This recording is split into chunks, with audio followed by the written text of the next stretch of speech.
এখনো যেটুকু কাজ বাকি আছে করে ফেলতে হবে। 3 বছর হয়ে গেছে। আমরা খাটাল মাস্টার প্ল্যানের কাজ 400 কোটি টাকা অলরেডি দেওয়া হয়েছে বিভিন্ন কাজে, এবং ডিপিআর তৈরি করা হচ্ছে।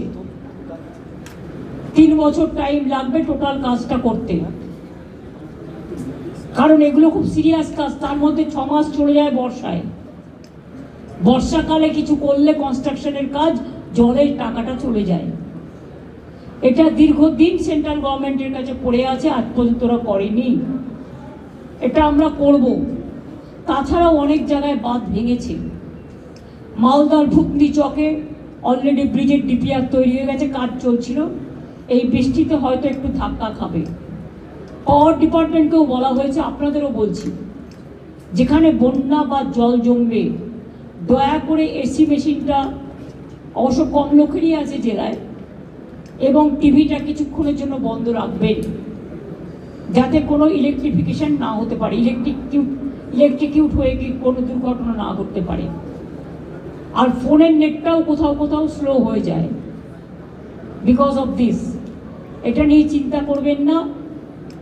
জলে যদি কাজ করতে যায় বিদ্যুতের, সে মারা যেতে পারে। যে বিদ্যুতের কর্মীটা কাজ করছে সেও তো আমাদের একজন কর্মী।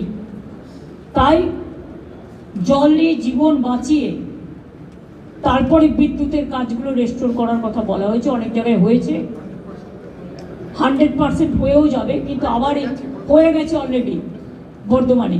কিন্তু এখনো যেহেতু আবার বৃষ্টি আসছে, কাজে আবার হতে পারে, এগুলো দেখে রাখতে হবে।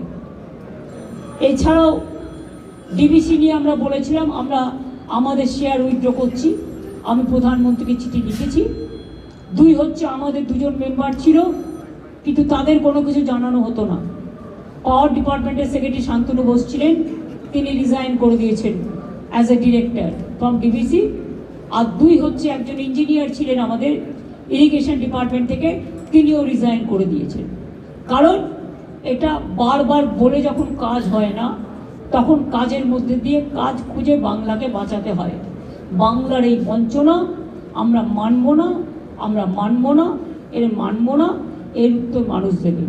আমি এটুকু বলে আপনাদের সকলকে অনেক ধন্যবাদ জানিয়ে, আমি যেহেতু বাঁকুড়ায় ইন্দা সন্ধ্যা বিভিন্ন জায়গায় জল উঠেছিল, অনেকটা নামতেও শুরু করে দিয়েছে, কিন্তু বটজোড়ায় একটা দ্বীপের মতো আছে যেখানে অনেকটা জল উঠেছিল, অনেক মানুষ আশ্রয় নিয়েছিলেন। আমি সেখানে যাব।